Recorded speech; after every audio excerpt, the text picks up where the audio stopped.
ABN news کے ساتھ میں ہوں حسن روف۔ بلیٹن کا آغاز کرتے ہیں۔ ایران کا میزائل پروگرام کسی بھی مرحلے پر مذاکرات کا حصہ نہیں رہا۔ ایسا نہیں ہو سکتا کہ دوسرے ممالک کے پاس میزائل ہوں اور ایران کے پاس نہ ہوں۔ دوہرا معیار نہیں ہونا چاہیے۔ وزیر اعظم شہباز شریف کی ایرانی صدر مسعود پزشکیان کے ہمراہ پریس کانفرنس کہا کہ دوست وہی ہوتا ہے جو مشکل وقت میں ہاتھ تھامے۔ امید ہے اسلام آباد مفاہمتی یادداشت معاہدے کی شکل اختیار کرے گی، ترقی کی نئی راہیں کھلیں گی۔ ایرانی سپریم لیڈر مجتبیٰ خامنہئی کی دور اندیش قیادت کو بھی سراہتا ہوں۔ بحران کے دوران ایران کے عوام نے مثالی جرأت اور اتحاد کا مظاہرہ کیا۔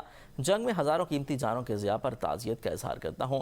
ایرانی صدر ڈاکٹر مسعود پزشکیان نے شاندار میزبانی پر وزیر اعظم شہباز شریف کا شکریہ ادا کیا۔ کہا کہ پاکستان صرف ایران کا ہمسایہ نہیں بلکہ بھائی اور قریبی دوست ہے۔ دونوں ممالک یکجان دو قالب ہیں۔ اسلام آباد اور تہران کے درمیان مفاہمتی باہمی اعتماد، احترام اور مشترکہ مستقبل پر مبنی ہیں۔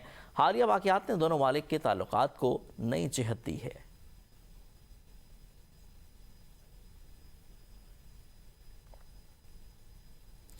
صدر آصف علی زرداری اور ایرانی صدر ڈاکٹر مسعود پزشکیان نے ملاقات میں دو طرفہ تعلقات، علاقائی امن، اقتصادی تعاون اور باہمی دلچسپی کے امور پر تبادلہ خیال کیا۔ صدر زرداری نے ایران کی خود مختاری اور علاقائی سالمیت کے لیے پاکستان کی حمایت کا اعادہ کیا، جبکہ صدر پزشکیان نے پاکستان کی حمایت اور امن کے لیے سفارتی کوششوں کو سراہا۔ دونوں رہنماؤں نے پاک ایران تعلقات کو مزید مضبوط بنانے کے عزم کا اظہار کیا۔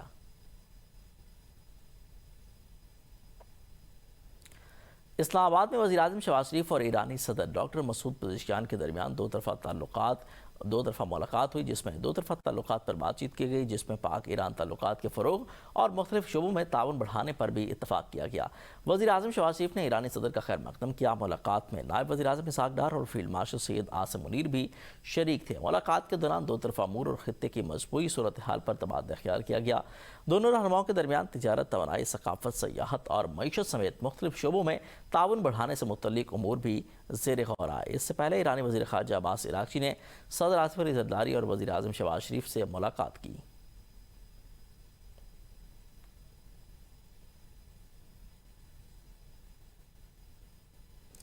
Chief of defence forces field marshal Syed Asim Munir سے ایران کے صدر ڈاکٹر مسعود پزشکیان نے ملاقات کی، جس کے دوران علاقائی استحکام اور امن کے اقدامات پر تبادلہ خیال کیا گیا۔ ISPR کے مطابق ایرانی صدر نے مذاکرات کو آگے بڑھانے سمیت کشیدگی میں کمی اور علاقائی استحکام کے لیے پاکستان کے تعمیری اور ذمہ دارانہ کردار کو سراہا۔ تنازعات کے پرامن حل کے لیے حوصلہ افزا اور علاقائی فریقین کے درمیان افہام و تفہیم کو فروغ دینے کے لیے پاکستان کے مسلسل کوششوں کا بھی اعتراف کیا گیا۔ فیلڈ مارشل سید عاصم منیر نے خطے میں امن و استحکام کے لیے پاکستان کے غیر متزلزل عزم کا اعادہ کیا۔ خطے میں امن، خوشحالی اور استحکام کو فروغ دینے کے مشترکہ مقصد کے ساتھ پاک ایران تعلقات کو مزید مضبوط بنانے اور باہمی دلچسپی کے امور پر قریبی مشاورت برقرار رکھنے کے لیے اپنے عزم کا اعادہ کیا گیا۔ اسلام آباد میں ایرانی صدر ڈاکٹر مسعود پزشکیان کے وزیر اعظم ہاؤس آمد پر شاندار استقبال کیا گیا۔ وزیر اعظم شہباز شریف نے معزز مہمان کا خود استقبال کیا۔ مسلح افواج کے چاق و چوبند دستے نے ایرانی صدر کو سلامی پیش کی، گارڈ آف آنر بھی دیا گیا۔ اس موقع پر وزیر اعظم شہباز شریف اور ایرانی صدر کے درمیان خوشگوار جملوں کا تبادلہ ہوا۔ وزیر اعظم نے معزز مہمان کا وفاقی کابینہ کے ارکان سے تعارف کرایا، جبکہ ایرانی صدر نے اپنے وفد کے اراکین سے وزیر اعظم شہباز شریف کا تعارف کرایا۔ بعد ازاں ایرانی صدر مسعود پزشکیان نے وزیر اعظم ہاؤس کے احاطے میں یادگاری پودا بھی لگایا۔ ایرانی صدر کے استقبال کے آمد کے موقع پر دلچسپ صورتحال۔ صدر آصف علی زرداری اور وزیر اعظم شہباز شریف کے درمیان چھتری تھامنے کی خوشگوار کھینچتانی ویڈیو سوشل میڈیا پر وائرل ہو گئی۔ ایرانی صدر کے استقبال سے قبل دھوپ سے بچنے کے لیے وزیر اعظم شہباز شریف نے چھتری منگوائی، تو اس دوران صدر آصف علی زرداری نے آگے بڑھ کر چھتری تھامنے کی کوشش کی، تاہم وزیر اعظم نے پھرتی کا مظاہرہ کرتے ہوئے صدر زرداری کی زحمت دینے سے گریز کیا۔ دونوں رہنماؤں کے درمیان چند سیکنڈز تک جاری رہنے والی اس خوشگوار کھینچتانی اور خوشگوار جملوں کے تبادلے کی ویڈیو سوشل میڈیا پر وائرل ہو گئی۔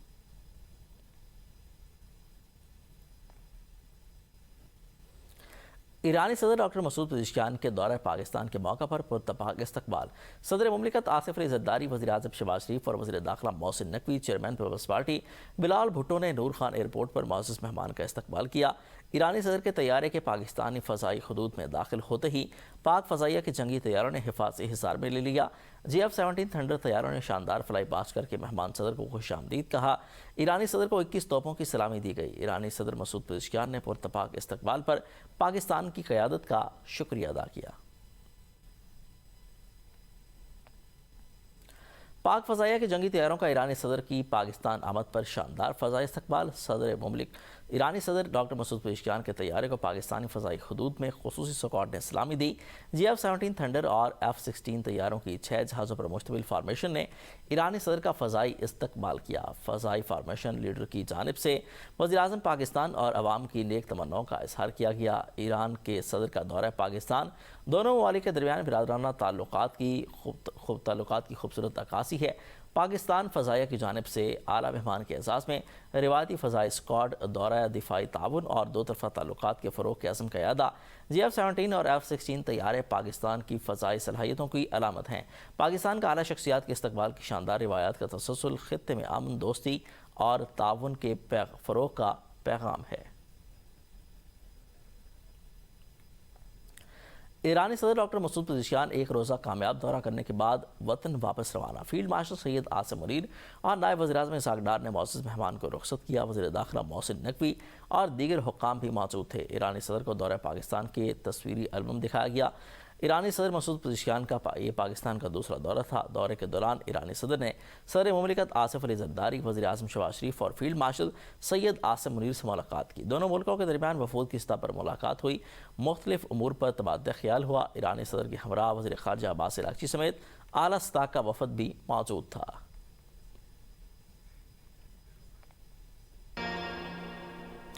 Welcome back. یہاں پر آپ کو اہم خبر دیں کہ ایران نے نجی سطح پر جوہری معاہدوں کی منظوری دے دی ہے۔ مذاکرات مثبت سمت میں آگے بڑھ رہے ہیں۔ جنگ کے بعد ایران کی صورتحال پہلی جیسی نہیں رہی۔ ایران شدید کمزور ہو چکا۔ امریکی صدر ڈونلڈ ٹرمپ کی پینسلوینیا روانگی سے قبل صحافیوں سے گفتگو، کہا کہ گزشتہ روز آبنۂ حرمت سے 1.90 کروڑ بیرل تیل کی ترسیل ہوئی، جو تاریخ کا سب سے بڑا ریکارڈ ہے۔ امریکی اسٹاک مارکیٹ نئی بلندیوں پر ہے، تیل کی قیمتوں میں بھی مسلسل کمی آ رہی ہے۔ امریکی صدر نے کہا کہ ایران اس وقت ایک ایسی پوزیشن میں ہے جس پر اس سے پہلے کبھی بھی کوئی ملک نہیں پہنچا۔ مذاکرات کے دوران صدر ٹرمپ کی دھمکیوں کے بعد بات چیت ختم کر دی تھی۔ کالیباف کا اہم بیان سامنے آ گیا۔ ایرانی پارلیمنٹ کے اسپیکر محمد باقر کالیباف نے دعویٰ کیا کہ برگن اسٹاک میں مذاکرات کے دوران صدر ٹرمپ کی جانب سے دھمکی آمیز ریمارکس کے بعد ایران نے بات چیت ختم کر دی تھی۔ کالیباف کے مطابق انہیں اطلاع ملی ہے کہ ٹرمپ نے ایرانی صدر، مذاکراتی ٹیم اور خطے میں ممکنہ فوجی کارروائی سے متعلق دھمکی آمیز بیانات دیے ہیں۔ اس پر جے ڈی وینس کو واضح کر دیا گیا کہ دھمکی اور دباؤ مذاکرات کے اصولوں کے خلاف ہیں، جس کے بعد ایرانی وفد نے اجلاس چھوڑ دیا۔ کالیباف کا کہنا تھا کہ امریکہ نے سازشوں کے ذریعے مزید ملاقات کی کوشش کی، تاہم ایران نے انکار کر دیا۔ بعد ازاں پاکستان اور قطر کی ثالثی میں بالواسطہ رابطے ہوئے۔ تقریباً 80 منٹ کے مذاکرات کے بعد ثالثوں کی جانب سے مشترکہ اعلامیہ جاری کیا گیا۔ امریکی وزیر خارجہ مارکو روبیو متحدہ عرب امارات پہنچ گئے۔ اگلے 2 روزہ کے دوران مارکو روبیو اماراتی، کویتی اور بحرینی قیادت سے ملاقاتیں کریں گے۔ دورے کا مقصد امریکہ ایران جنگ بندی کے بعد خلیجی اتحادیوں کو واشنگٹن کی سیکیورٹی پر اعتماد دلانا ہے۔ ایئرپورٹ پر صحافیوں سے گفتگو کرتے ہوئے مارکو روبیو نے کہا کہ بین الاقوامی آبی اور گزرگاہوں پر کسی ملک کو ٹول ٹیکس عائد کرنے کی اجازت نہیں دیں گے۔ ایران کے حمایت یافتہ دہشت گرد گروہوں کے خاتمے کے بعد بغیر کسی بھی مکمل امن کا قیام ممکن نہیں ہے۔ جوہری مقامات پر IAEA کے معائنہ کاروں کو آنے کی اجازت دینے کا کوئی ارادہ نہیں۔ ایران نے واضح کر دیا۔ ایرانی وزارت خارجہ کے ترجمان اسماعیل بقائی نے پریس کانفرنس میں کہا کہ ایرانی وفد کی سربراہ IAEA رافیل گروسی سے کوئی ملاقات نہیں ہوئی۔ ایرانی جوہری مراکز کے معائنے کے لیے IAEA کے دورے سے متعلق کوئی بھی واضح شیڈول طے نہیں کیا گیا۔ اس معاملے کے حوالے سے فی الحال کوئی باقاعدہ طریقہ کار طے نہیں کیا گیا۔ جوہری عدم پھیلاؤ کے معاملات کی بحیثیت رکن ملک ایران موجودہ اور شفاف بین الاقوامی ضابطہ کار پر عمل کرے گا۔ اسماعیل بقائی کا کہنا ہے کہ ایران کا رد عمل انسان کی ثابت قدمی کی کہانی ہے۔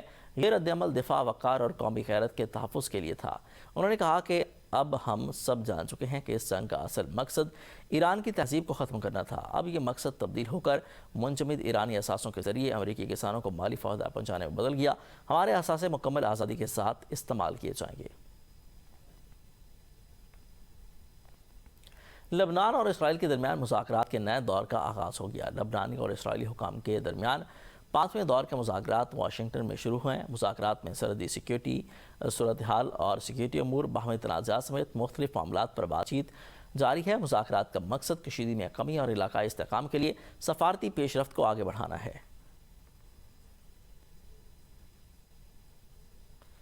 ایرانی نائب صدر محمد رضا عارف نے کہا ہے کہ ایران کو دشمن پر کوئی بھی اعتماد نہیں ہے، امریکہ کے ساتھ کسی بھی معاہدے تک بھی پہنچ جائیں گے تب بھی اس کی کوئی بات کی ضمانت نہیں دیتا کہ یہ دشمنانہ اقدامات جو ہیں وہ بند ہو جائیں گے۔ ایرانی نائب صدر محمد رضا عارف کا کہنا ہے کہ ایران اپنی دفاعی تیاری برقرار رکھے گا، سائنس اور ٹیکنالوجی کے ذریعے دفاعی صلاحیت مضبوط بنانا ضروری ہے۔ محمد رضا عارف نے کہا کہ قومی دفاع کو مضبوط بنانا ایران کی مستقل پالیسی ہے، امریکہ کے ساتھ ممکنہ معاہدے پر بھی محتاط رہنا ہوگا۔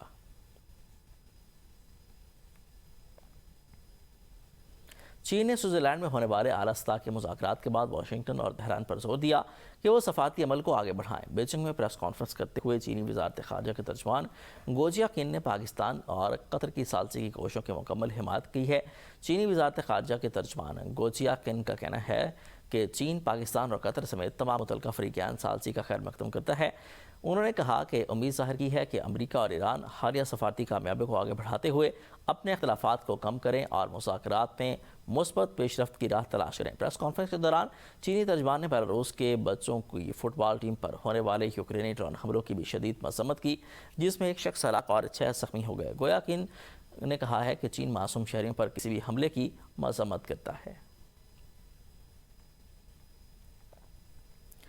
فیفا ورلڈ کپ 2026 امریکہ نے ایرانی ٹیم کے لیے سفری پابندیوں میں نرمی کر دی ہے۔ نئی پالیسی کے تحت ایرانی ٹیم کو اگلے میچ سے 2 دن پہلے امریکہ میں داخلے کی اجازت مل گئی۔ اس سے قبل ایرانی ٹیم کو میچ والے دن ہی میکسیکو سے امریکہ پہنچنا پڑتا، جس پر ٹیم انتظامیہ نے سفری مشکلات کا اظہار کیا تھا۔ امریکی حکام کی جانب سے ایرانی ٹیم کے میچ کو فوری بعد امریکہ چھوڑنے کی ہدایت بدستور برقرار ہے۔ فیفا ورلڈ کپ میں ایرانی ٹیم کا بیس کیمپ میکسیکو کے شہر تیجوانا میں موجود ہے۔ آگے بڑھتے ہیں۔ قومی اسمبلی نے بجٹ 2026-27 کی منظوری دے دی ہے۔ اپوزیشن کی تمام ترامیم مسترد۔ بجٹ میں شامل ٹیکس اور ڈیوٹی سے متعلق ترامیم پر عمل درآمد 1 جولائی سے شروع ہوگا۔ بجٹ کی منظوری کے وقت پی ٹی آئی حمایت یافتہ ارکان اور ان کی اتحادی جماعتیں ایوان سے واک آؤٹ کر گئی ہیں، جبکہ جے یو آئی ارکان ایوان میں موجود رہے۔ وزیر خزانہ محمد اورنگزیب نے 18,771 ارب روپے کا وفاقی بجٹ 2026-27 پیش کر دیا۔ اس دوران جے یو آئی کے رکن عالیہ کامران نے ترامیم پیش کی۔ علی حیدر گیلانی نے موبائل فونز پر ٹیکس سے متعلق ترامیم واپس لے لیں۔ شاہدہ اختر علی نے الاؤنسز پر ٹیکس نہ لگانے سے متعلق ترمیم، جبکہ عالیہ کامران اور نعیمہ کشور کی ترمیم بھی مسترد کر دی گئیں۔ عالیہ کامران نے کہا کہ بجٹ بند کمروں میں بیٹھ کے بنایا گیا، اس میں عوام کی رائے شامل نہیں۔ سیلز ٹیکس کو 18% سے کم کر کے 10% کر دیں، اشرافیہ پر ٹیکس لگائیں۔ پیٹرولیم لیوی جگہ ٹیکس ہے۔ ریاض فتح نے کہا کہ قوم پر قرضوں کا بوجھ پڑ رہا ہے، فوڈ پر ٹیکس ختم کرنا چاہیے۔ پیٹرولیم قیمتوں پر جو کمی ہونی چاہیے تھی وہ ریلیف نہیں ملا۔ بیرسٹر گوہر نے کہا کہ فیس لیس آڈٹ سسٹم بنایا جا رہا ہے جو کامیاب نہیں ہوگا۔ انڈیا، کینیڈا، یوکے نے انکم ٹیکس ریٹ کم کر دیے۔ انکم ٹیکس کم از کم 36 لاکھ سے زیادہ انکم پر لگنا چاہیے۔ قومی اسمبلی کا اجلاس کل دن 11 بجے تک ملتوی کر دیا گیا۔ وزیر دفاع خواجہ آصف نے کہا کہ ایرانی صدر مسعود پزشکیان کا پاکستان کا دورہ ملک کے لیے باعث عزت ہے۔ دونوں ممالک کے تعلقات میں مزید بہتری آ رہی ہے۔ انہوں نے کہا کہ حالیہ دنوں میں ایک اہم معاہدہ طے پایا ہے جس میں پاکستان نے اپنا کلیدی کردار ادا کیا۔ خطے میں امن کے قیام کی کوششوں میں پاکستان کا کردار ہمیشہ تاریخی اہمیت رکھتا ہے۔ انہوں نے کہا کہ خطے میں امن کے لیے کیے گئے اقدامات کے نتیجے میں حالات بہتر ہوئے ہیں اور تنازعات کے حل کے لیے راستے نکلے ہیں۔ خواجہ آصف نے بھارت سے متعلق سخت موقف اپناتے ہوئے کہا کہ اگر دوبارہ کسی جارحیت کی کوشش کی گئی تو پاکستان پہلے سے زیادہ طاقتور جواب دے گا۔ انہوں نے افغانستان کے حوالے سے بات کرتے ہوئے کہا کہ پاکستان نے گزشتہ کئی دہائیوں میں افغان عوام کی میزبانی کی ہے اور اب توقع ہے کہ باہمی احترام کو برقرار رکھا جائے، تاہم قومی سلامتی پر کوئی بھی سمجھوتا نہیں کیا جائے گا۔